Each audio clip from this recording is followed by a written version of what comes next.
Dans la vallée de l'Ouémé, nous sommes au marché à Zaolissé spécialisé dans la vente des produits maraîchers. Après environ 11 km de voyage, nous rencontrons Agbeko Félicité Dossa, une opératrice de saisie. Pour ses activités, elle utilise ce groupe électrogène. C'est tellement difficile, tellement même difficile.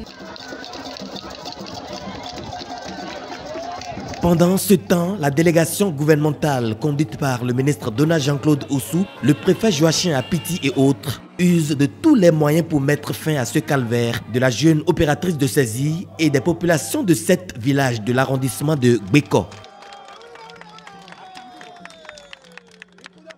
La lumière à Gbeko, c'est l'empreinte de la volonté et de la détermination du président Patrice Talon, alors candidat il y a 3 ans. Le président Patrice Talon a marché plus de 8 km lorsque nous sommes venus ici et il a demandé est-ce qu'il y a du courant ici? Et la population lui a répondu non. Et il a promis, dès qu'il sera président de la République, la première des choses, c'est d'alimenter l'arrondissement de Gbeko.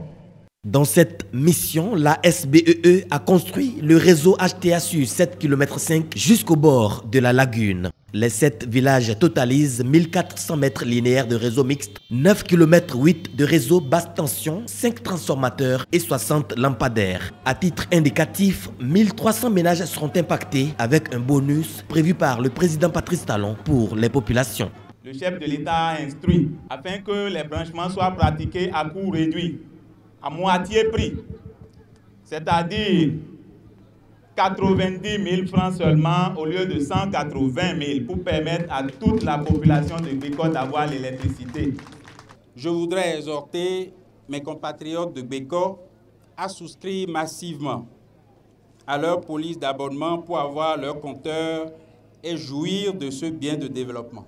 La SBE est déjà présente ici pour mettre à disposition des populations de Gbeko ses services et attend d'ici la fin de l'année plus de 25 000 clients. 7 des 8 villages de Gbeko sont électrifiés. L'autorité n'a pas oublié le dernier village, Gbesoumen.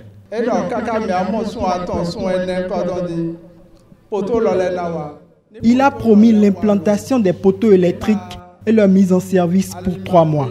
Donc, que les habitants de Gbesoumen ne s'estiment pas délaissés. La lumière vient chasser définitivement les ténèbres, faire reculer les pôles de l'insécurité et booster les paramètres de développement. Même le catalyseur est impacté par cette ferveur d'allégresse. Cette ferveur, cette allégresse qui nous anime tous aujourd'hui pour l'inauguration de cette infrastructure majeure de près d'1 milliard et qui mérite un applaudissement à ce grand homme de développement, ce bâtisseur des temps modernes pour notre pays, que le Bénin a la chance d'avoir. Je crois qu'il n'y a pas lieu de prononcer de longs discours. Ce qu'il faut simplement dire, c'est que chacun d'entre vous, je vous prie de prendre soin de ces installations majeures pour le développement, pour que tout ce qui est prévu par le passé et qui n'a pas pu se réaliser puisse l'être aujourd'hui à travers le développement de cette localité grâce au potentiel énorme, que ce soit au niveau de la pêche, au niveau de l'agriculture, au niveau des services, etc.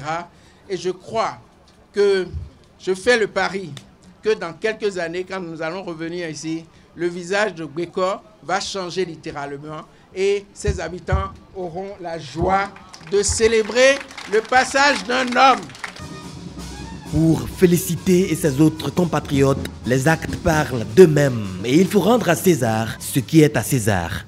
Ça va m'aider beaucoup à encore évoluer plus. Parce que avec le groupe, ça ne marche pas comme ça. Même maintenant, là, je pense que ça va aller mieux. Cette promesse jamais tenue, le président Patrice Talon l'a réalisée. Nous le remercions beaucoup pour ses multiples efforts à la tête du pays. Qu'il continue dans cette lancée. Nous le soutenons. Ça va me permettre d'apprendre. Et encore, ça va me permettre de voir clair. Si ça fait nuit, donc ça va me permettre de traverser Que les localités de Deke, Tossou, Bessoumé et Azoulisse soient aussi électrifiées.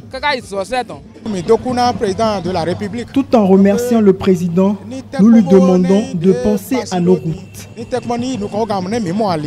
Le programme d'électrification des zones rurales entrepris par le gouvernement est très avancé. Il se poursuit et le ministre Donald Jean-Claude Oussou rassure qu'aucune localité ne sera laissée en rade.